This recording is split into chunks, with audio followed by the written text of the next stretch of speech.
마태복음 6장 27절에 너희 중에 염려함으로 그 키를 한 자라도 더할 수 있겠느냐라는 구절이 있다. 우리는 걱정을 많이 해서 자기 수명을 더 늘릴 수도 없고 더 많이 행복할 수도 없다. 우리가 걱정을 많이 해서 더 오래 살고 더 많이 행복해지고 걱정거리가 사라진다면 당연히 걱정을 많이 하는 것이 옳다. 하지만 현실에서는 아무리 걱정을 많이 해도 걱정이 사라지기보다는 오히려 걱정이 눈덩이처럼 더 커지게 될 뿐이다.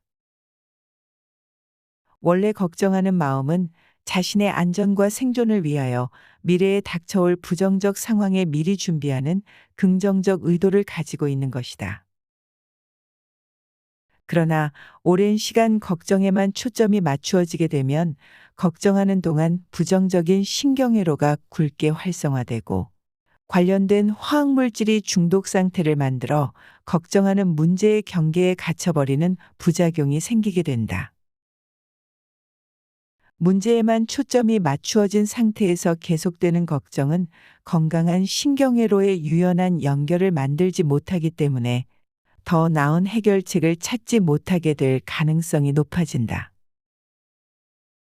처음의 작은 걱정은 시간이 지나면서 확장되어 처음 걱정을 만들어낸 신경화학적인 반응을 더 강하게 만들 뿐만 아니라 나중에는 처음에 걱정을 만들어낸 사건과 상관없이 걱정하는 생각이 만들어내는 정신적, 신체적인 반응 때문에 점점 더 심한 불안 상태를 느끼게 된다.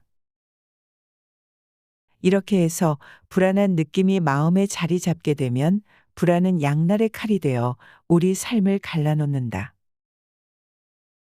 적절한 불안은 성공적인 삶을 위한 동기가 될 수 있지만 통제되지 않는 지나친 불안은 자기 상실이라는 독이 되어 수많은 성취 자원들과의 단절을 가져오게 되는 것이다.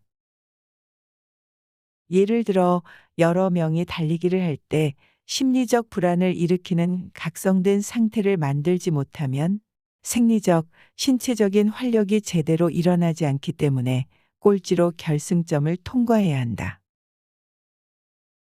마찬가지로 너무 지나친 각성이 일어나게 될 때도 몸이 굳어버려 최악의 결과가 나온다.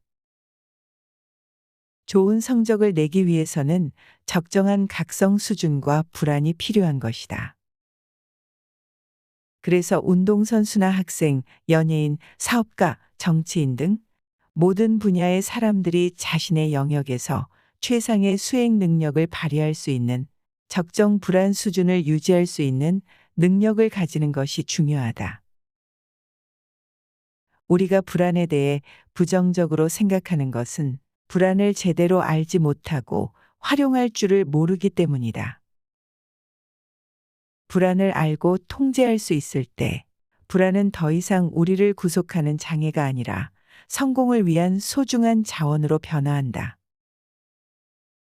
다만 불안이 통제하기 어려울 만큼 지나치게 될 때 주의의 폭을 좁혀 자신의 긍정적인 성취 자원을 단절시키고 환경에 대처하는 능력도 떨어지게 만드는 것이 문제가 될 뿐이다. 원래 불안은 건강하고 정상적인 경험과 반응이지만 불안의 종류와 강도, 빈도, 시간에 따라 불안장애로 발전되어 부적응 현상이 나타난다. 그래서 지나친 불안으로 인해서 생기는 부적응 현상을 학습된 불안장애라고 부르는 것이다.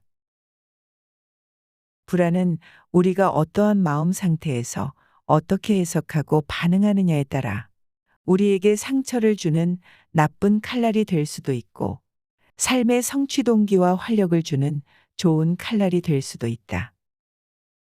그렇기에 우리는 불안에 대처할 수 있는 우리의 건강한 멘탈 상태를 만드는 것이 필요하다.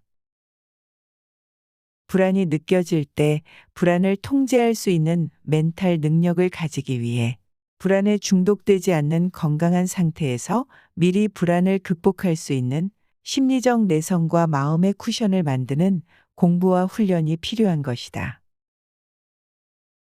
우리의 마음이 치료가 필요한 상태가 되었을 때는 이미 시기가 늦을 수도 있다는 사실을 명심해야 한다.